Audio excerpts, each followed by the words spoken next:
by J.C. McRae. A production by Parahuman Audio. Performed by a cast of fans and volunteers.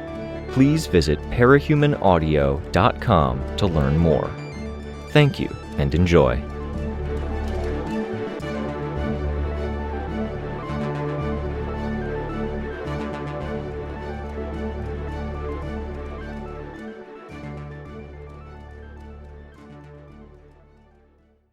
Arc 8, Beacon, Chapter 1. A gloomy morning was punctuated by the worst blackout the megalopolis had suffered yet, making plans more difficult. The city was dark, and we were well into autumn, with temperatures dipping low enough that frost dusted farms, fields, and grass.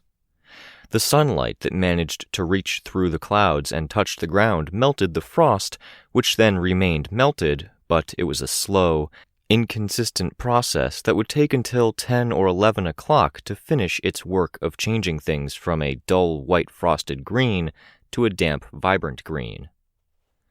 The world kept spinning like a stubborn top. The seasons changed, and I was left to consider the logistics of costumes and updating them for the coming winter. 90% of the group's activities had taken place in the span between Norwalk to the west and Bridgeport to the east, and I could already tell that this area was a far cry from the more moderate, terrain-sheltered weather of the city I'd grown up in. The wind didn't help matters. It was light out, but we apparently needed power because the blackout meant that I got a text with a change of location for the meeting.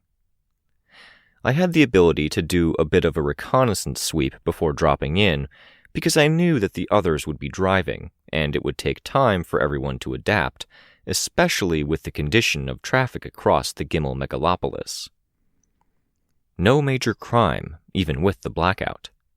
Some people were scouting abandoned buildings, looking over their shoulders to see that nobody was watching them. My landing near them was enough to send them running. Mischief, likely with some intention of breaking in, but not anything I could definitively act on.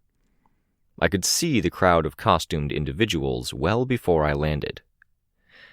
It was interesting that the location chosen was parkland, a slice of wilderness from a foreign reality, tamed only in that the thickest of the underbrush had been cleared away. In a clearing, opened up on 3 sides by logging, a creek emptied into a fat pond. A rock stabbed out of the pond, of a rough size and shape to serve as a podium. This general area reminded me of our skirmish outside of the library, in our first testing of what the team was capable of. My initial thought was that the destination had changed because the other place had no power and that this place would, but obviously wrong, given that there wasn't any power out in a patch of park. Other heroes had gathered already. Narwhal and Weld stood out as part of the remnants of free and available capes from the wardens. Cineral was about as somber and intimidating in a breaker shroud of gray ash as Narwhal was scintillating and bright. Auger was here. I knew Spell, Dido, and Lark, black, blue, and gold. Uncomfortable to see them, but they didn't seem to pay me much mind. The shepherds had Moonsong, who was paying a lot of attention to Capricorn. She wasn't in charge, though, thankfully. Worrell had the reins for now, and he was decent enough. Advance Guard had turned up. If the shepherds occupied the 9 o'clock spot on the dial, then Advance Guard situated themselves at 2 o'clock. Their numbers had been cut down by their part in the unfortunate conclusion to the fallen raid, and the help they had provided after. They were still numerous. Foresight hadn't grown beyond its relatively narrow roster, but they hadn't shrunk or been folded into another team either.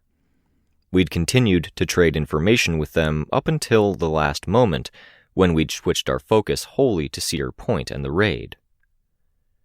There were other players. Some were individual. Others were small teams with their own core identities, or offshoots from the other big teams. I saw 1 or 2 friendly or friendly-ish faces. Tempera, Fumehood. Houndstooth as a friendly face from the Kings of the Hill. I raised a hand in a wave as I approached. Tempera raised a white-painted hand in return. Fumehood smiled beneath her hood. Houndstooth gave me nothing. I would talk to Fumehood and Tempera after, given a chance. Capricorn was present in blue armor. Tress had a freshly painted body. Cryptid was camouflaged, and, from the way Lookout was talking, she was having a dialogue with him. There weren't a ton of clear non-capes around, but our group had 2 in its orbit. I recognized Natalie, who was embroiled in a discussion with her friend, a guy with a bushy beard. With the weather being what it was, the water being close enough that wind could blow over it and chill everyone present, and the light weight of costumes in general, a lot of people looked like they were struggling to stay warm. Natalie's friend wore flannel, and Natalie wore an overly puffy coat that I was guessing would do a lot to keep her warm in this chilly weather. "Hey!" Lookout greeted me as I got closer. I put my hand out, and she jumped up a little in the process of giving me a high five. With everything else going on since the dinner at her place, it was good to check in outside of the bounds of one-on-one meetings and phone conversations. Our lives were in upheaval. Capricorn's life was overturned on 2-hour shifts. Chris's body and schedule were mixed up by form changes, but the chaos he wrestled was one he wrestled mostly alone in a way that only made sense to him. Sveta's boyfriend was away, and the loss was felt. Rein and Ashley? Relocated as a part of incarceration. That left me. I'd just moved out of a desire to burn restless energy, and Kenzie, who had just turned her parents in a few days ago. "Hey, so rude," Sveta said. I put my hand out. She gave me a prosthetic high five. "You realize the other teams are going to see this and think we are the absolute lamest, right?" Cryptid asked.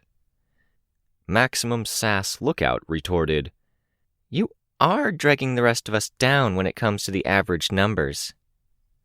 "Ooh," he said. "Just so you know, if you sound like a math dork when you're giving your comeback, you fail. I'm sorry." "If you get a mouthful of comeback after you burp because you chug so much—" "No," I interrupted. "I'm going to be glad I didn't commit to the team thing, and I'll let my brother deal with this," Byron said. "Zero guilt." Byron became Tristan, from blue scale armor to red plate and chain. There was a moment's pause as he looked around. "Fist bumps are better than high fives," Capricorn said. "I'm pretty sure someone out there has enhanced hearing and got to hear Lookout say that." "There's more where it came from," Lookout said. "I went to the training camps for wards. That's like 10% kids acting like it's prison and crying in a corner being homesick, 20% kids with stars in their eyes being amazed by everything, and 70% kids trying to establish a pecking order and murdering each other with words." "You were, 9? Cryptid asked. "I can't imagine you establishing any pecking order." "I didn't say I was one of those 70%. "Oh, stars in your eyes, of course. You have that all the time." "Ha ha," Lookout retorted, working her shoulders so one stuck forward with one ha, switching orientation for the next. "You got it wrong again, Cryptid. Heart-shaped pupils, not starry ones. Like my online handle." "That doesn't mean what you want it to mean," he said, "but I'm not going to try to explain it if Capricorn's scared of eavesdroppers." "I'm not scared," Capricorn said. "You're concerned," I said. "Let's change the topic." Lookout jumped in. "What we were talking about before. Those 70% kids were mostly the problem cases who the higher-ups thought needed boot camp to straighten them out. Most became problem cases who could kick ass instead." "Ah, yeah," I said. "I've met 1 or 2 of them." "When you were a temporary ward? Oh, wait, I can take notes. Look up that team and work out who." "Boundaries," I said. "Boundaries, right. No prob—" I wished I could see her face. The helmet she wore covered it. I had a sense of how she comported and conveyed herself now, and she gave away very little like this. There was an energy to her, a combativeness that I wasn't sure was there all the time. Trick was, I wasn't sure if she was more inclined to drop retorts or seize the initiative in conversation because she was unhappy, because she wanted more control, or if she was freer to do it because she wasn't spending so much energy on defending herself against her parents on a day-to-day basis. I glanced back at Natalie and her colleague. Ashley was the only person besides Jessica and maybe me that got Kenzie. She'd signed off on my proposed course of action. We'd turned the Martins in, leveraging Natalie, my mom through Natalie, my old patrol contacts, and the nebulous phrasing of the complicating factor of a parahuman in the mix to get people to not sweep things under the rug. The Martins had their initial tribunal meeting. It helped that they were on a different track and a different field of focus than the groups that were working their way through a backlog of fallen arrests. Kenzie was still at home. Her parents were locked up, and people from the system were staying with her at her house. I was being kept out of the loop on purpose until they could make sure that everything was square. By the way, just so you know, because boundaries, I'm recording stuff for our missing team members. Might have to edit that recording, Capricorn said. Keeping secrets? Lookout asked. Just depending on what you pick up, Capricorn said. We don't want to get on anyone's bad side because you recorded them and word of it got to the wrong people. Oh, sure. Recaps, maybe? Maybe. Let me glance over it before you send. Okay. That's a good policy, Sveta said. Back at the hospital, if we wanted to vlog or upload gaming videos, we had to run it by the people in charge first. It took forever because they didn't want to watch through everything. They wanted to make sure no vulnerable kids were being groomed and that there weren't any shitstorms from kids using their vlogs to claim they were being held prisoner in a parahuman hospital, I said. Yeah, that, Sveta said. Probably a good thing for guardians to do. Aw, are you my guardians? Yes, Cryptid said. Now go clean your room and scrub the toilet, using a toothbrush. Huh, my room's always clean.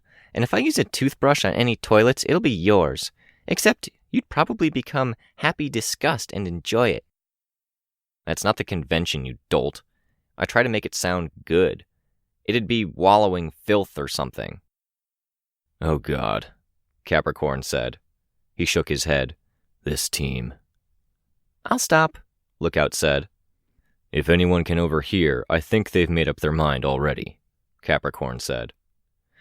A few of the stragglers were arriving now. The last-minute change of location had screwed some people up. Most fleshed out other groups. A few solo individuals stood off to one side. I spotted Long Scratch. He didn't join Tempera and Fumehood. I spotted my mom and dad. They were together, part of the same ramshackle group I'd seen my mom with when they'd been dealing with the student protesters. An odd, uncomfortable feeling seeing that. Dad had updated his costume a little, too.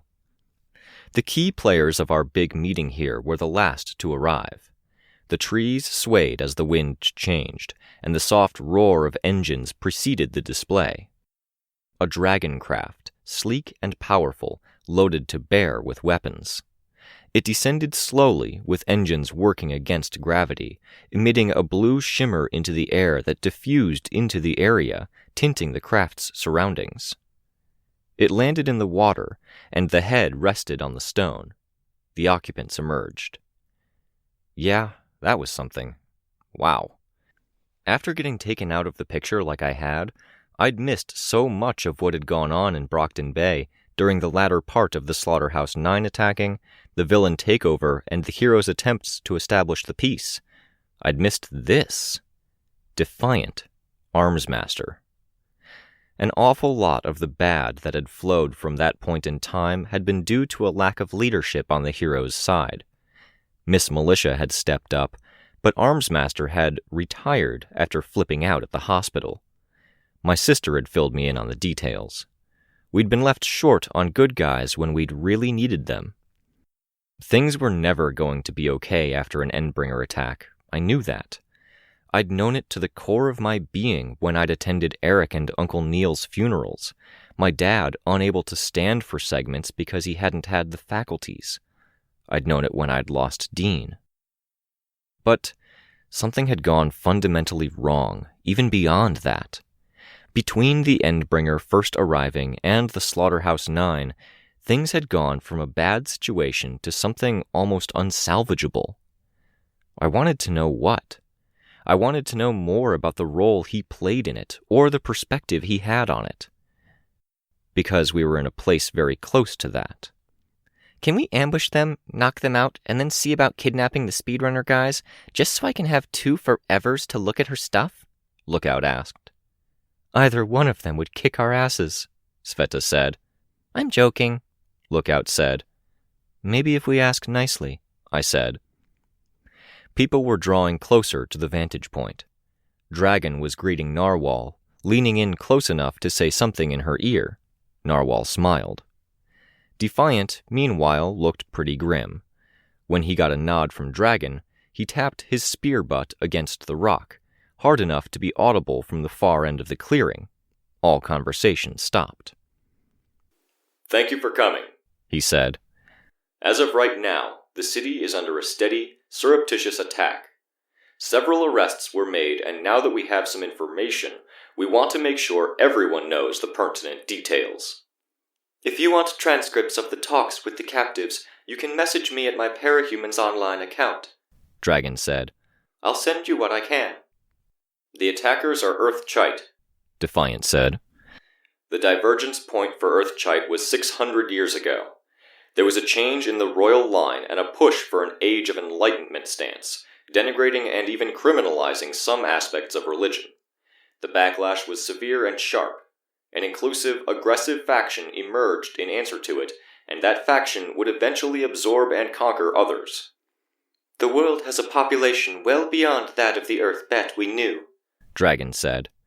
It also has subsects which are violent and willing to die for their cause. These people have been steadily infiltrating and occupying. Now they are escalating their attacks. You've all heard of the attack on the refugee site. Defiant shifted his grip on his spear. They go for what vulnerabilities they see, and we have a lot. We're stretched thin, and it's easier to destroy than it is to protect. If you're willing to face this threat, expand your patrols, keep track of power lines, phone lines, railroad tracks, and key buildings. Hospitals, portals, schools, community centers, political offices, and team headquarters are all possible targets for strikes. If you aren't willing to face down these people, or if you're a group of miners, Dragon said, allow others to cover this ground in your territory. We cannot allow them footholds. Share information, Defiant said. Team rivalries, pride, rankings, and even financial competition should be set aside. If you're willing, and if it would make the difference, we will subsidize you in the meantime. If you need or want mediators, referees, or brokers for trade, we will provide them. It's a state of emergency? Mayday asked. It is, Defiant said. Thinkers, strangers, some changers, and some tinkers may be invaluable given the shape this conflict is taking. Yes! Lookout's voice was barely audible. The man behind the worst of this is named Teacher, Dragon said. He grants thinker abilities or tinker powers. The tinker powers he grants may be something he's using to create his own temporary portals. It's not as simple as guarding the portals that already stand. Are we considering working with villain groups? A cape standing near Fumehood and Tempera asked. We have to be careful, Defiant said. Several are working with other groups and powers, including Chite. Chite formed loose ties with the Fallen, who are... Anti-theoletical?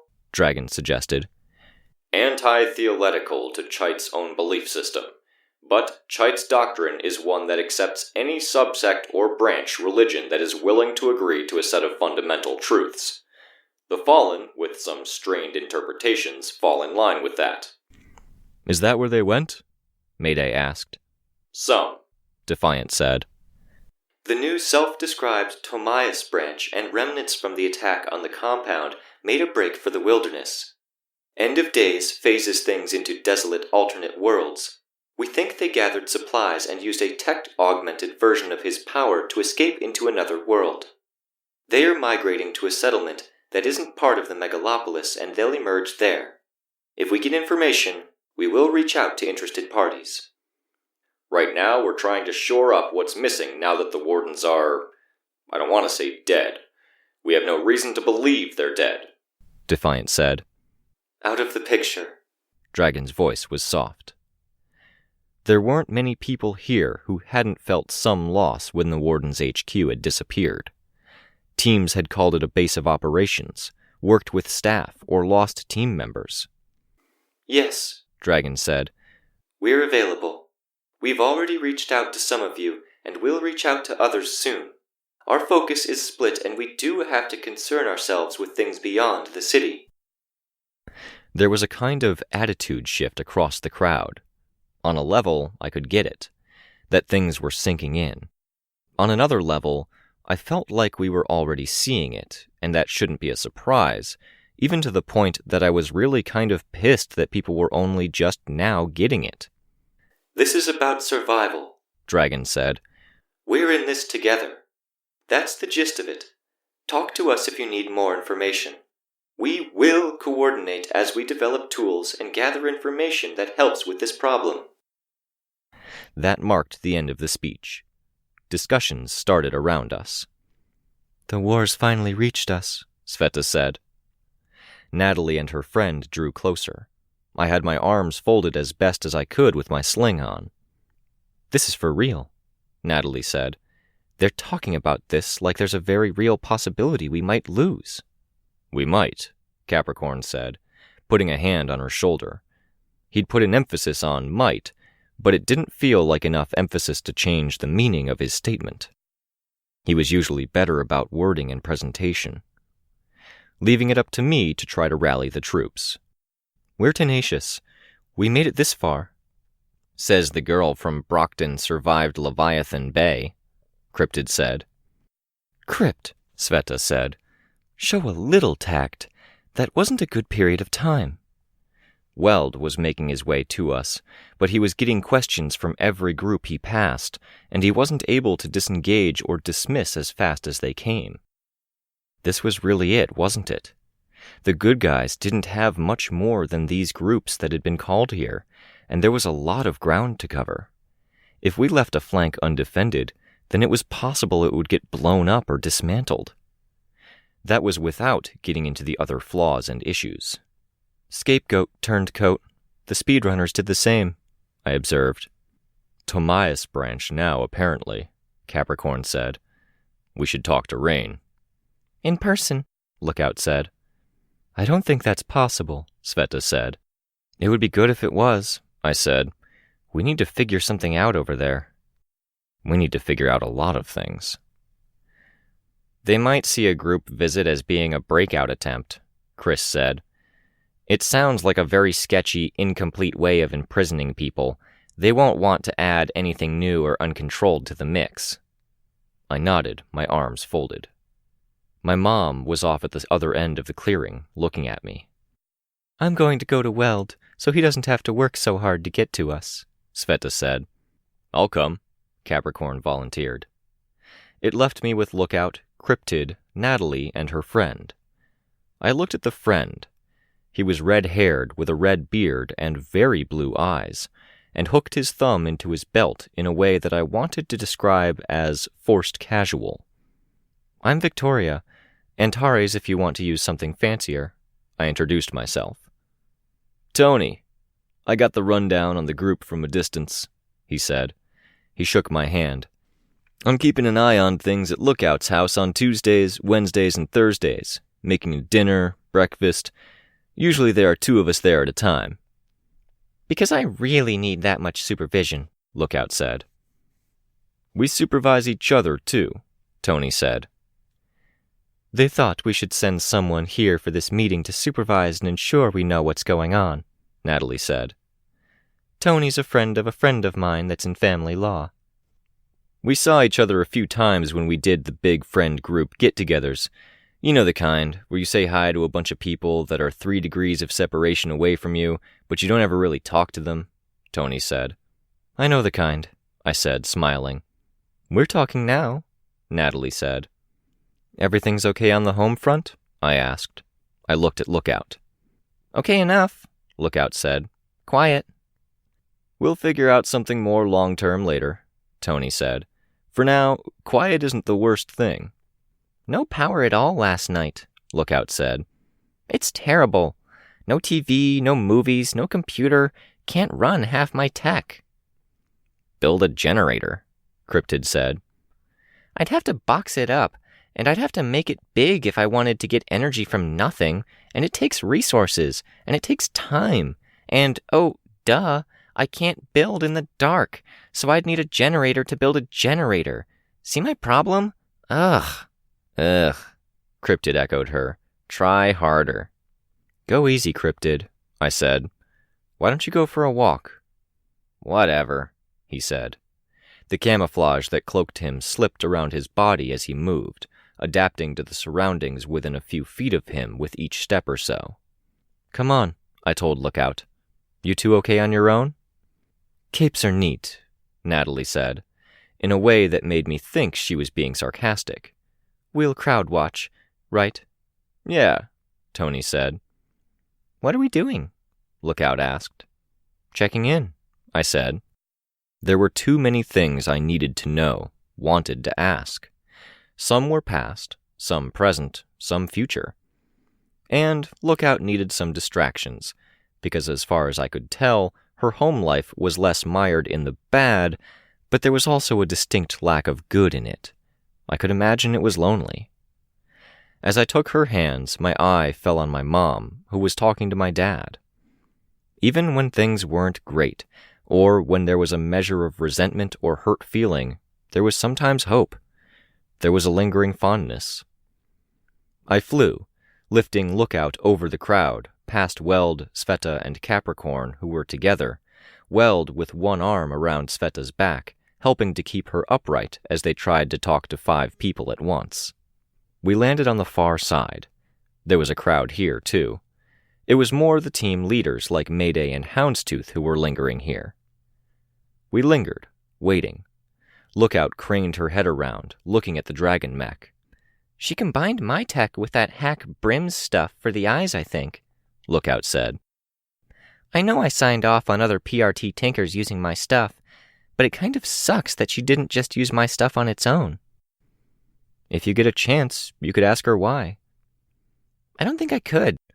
She's so amazing and important, and I'd sound so petty. She was interested, her attention occupied, but I had no idea on whether she was okay.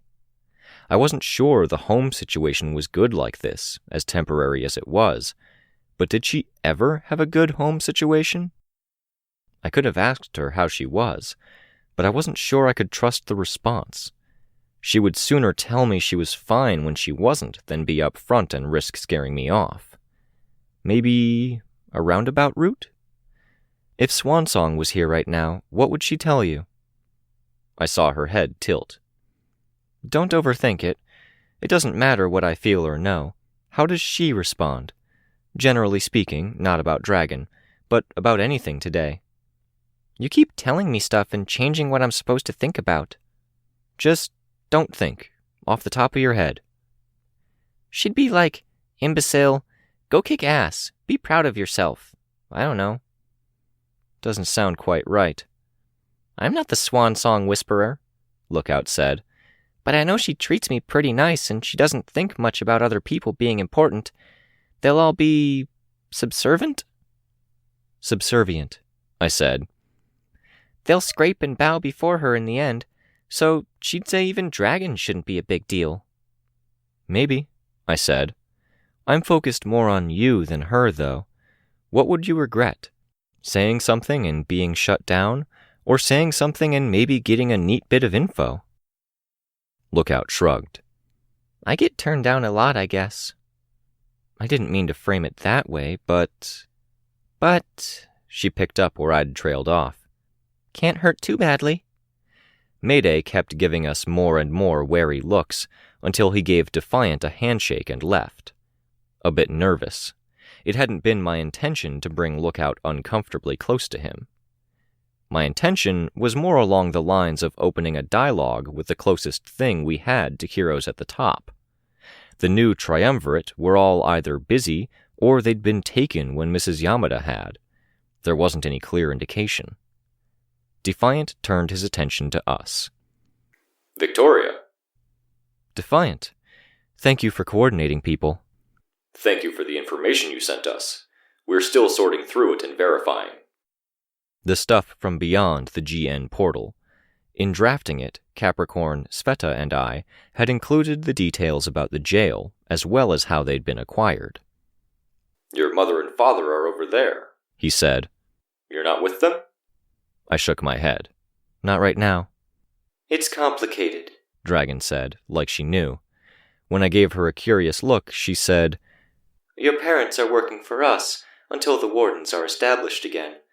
In costume, she's halfway with us, halfway with her old team, whatever she prefers at the time. I felt uncomfortable that my mother had so casually, even easily slotted herself into this. Parents are complicated, Lookout said. They really are, aren't they? Dragon said. We interact now and then with your sister, just to make sure you aren't caught unawares. I winced. I tried to be diplomatic. Makes sense. She's strong. It was Defiant who mercifully changed the subject. You did a good job with the portals, getting us to a place where we could save most. Valefor, Mama Mathers. Our team's collective efforts, I said. This is one member, Lookout. I know Lookout, he said. We've met? It was Dragon who replied, breaking away from a side conversation with Cineral. As she approached, the head of her dragon craft moved slightly to follow. The internet slow down? Dragon asked. Oof, embarrassing. Confidential files on capes? Yeah, Lookout said. Oops. I didn't think it was a big deal. If you got into the files, we might have had to take action. Not going to do it again. Glad to hear it, Dragon said. I've read your file. Ooh, oh no. And I know where things stand. Did you need anything? Nothing big. I know you're busy. The little things can matter a lot. I wouldn't mind a brief distraction. What did you need? Lookout looked up at me, then over at Dragon. Why'd you use Brim's Pfizer tech with my iTech? A very good question. If you promise to be good, and if your teammate is okay with it... Sure, I said. We need her back in a few minutes, though. It looked like Weld, Sveta, and Tristan might soon wrap up the warden business of corralling people and handling questions. The crowd was dwindling, with people breaking away to talk to others. Lookout took Dragon's hand. The ship opened up to accept them into the bay area, where a team or cargo could presumably be stored. Monitors lit up around them. I'm glad you're better, Victoria, Defiant said. Thank you, I said.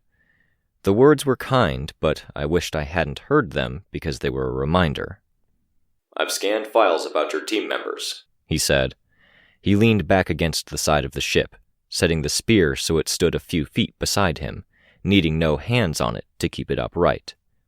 You've taken on a pretty heavy job. I nodded. I wish things had gone differently. I want things to be different this time around, thinking about the future, not the past. I agree. And, completely contradicting myself, Armsmaster, Defiant, I don't know exactly what happened when Leviathan attacked. Even with the power armor he wore, not just regular armor, but armor that required motors and machinery to move, I could see him draw in a deep breath. I couldn't see his face to read his expression. Same as Lookout, same as Dragon. Was it because I'd grown up with New Wave that I found it so frustrating now? I'd always considered myself a cape at heart, and now I was feeling this annoyance at the omnipresence of something fundamental, masks, secret identities. Did I jar them just as much? Did they look beneath my hood and expect to see a mask there? What about that day concerns you? He asked. You did something. You broke the truce. You were deemed guilty enough that they retired you. All correct. Eric Pelham, Neil Pelham, Shielder and Manpower. Yes. You did something, and did that something get my family members killed? Shielder was before my mistake. Manpower, he was after. You got him killed? Not through malice, not even carelessness, I feel. My mistake was that I decided I was fine with villains dying if it meant the monster could be slain. By me, ideally. Manpower was there, but I didn't want him to die. I told myself that if Leviathan had to kill someone to end up in a certain time or place, it might as well be Kaiser. My computer helped work out the sequence of events. Shit on me. Yeah, that was a violation of the truce. It fit neatly into things. If the villains had been spared, if you hadn't started down that route, would his chances have been better? Do you think Shielder could have died because you were subconsciously preparing to do this? There was a pause. I don't know, Victoria Dallin, he told me. There was something less crisp and confident in his voice, more momentarily lost, that left me feeling like he genuinely didn't know. Maybe even to the extent that it wasn't something he'd truly considered before now. I wanted to be angry, and I couldn't. It just hurt. I felt the loss of those family members very pointedly right now, especially with Crystal away. He went on.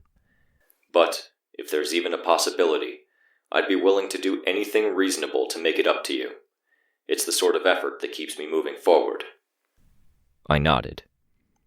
I wasn't even sure how to feel about that. I understood the idea, even if I hated that he might be responsible for the renewed feeling of loss I was dealing with right now.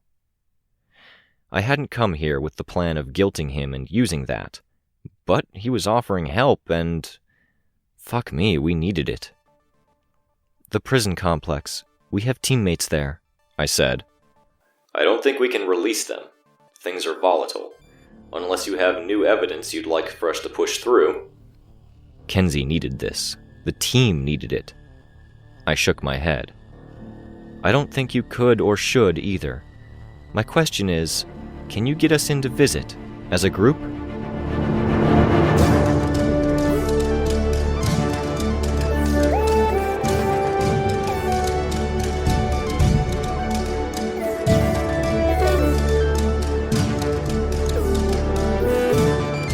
This was a production of Ward by Parahuman Audio. Ward and the Parahuman stories are written and owned by J.C. McCrae. You can find the original text and support the author at parahumans.net. For more of the Ward audiobook, as well as other community works, please visit parahumanaudio.com. Music for this chapter was by Evan Witt. Find out more at wittynotes.com. Editing by The Violet Legacy. Find them on Twitter at The Violet Legacy. Narration by Robert Rein Ramsay. Find more of their work at our website. Thank you for listening.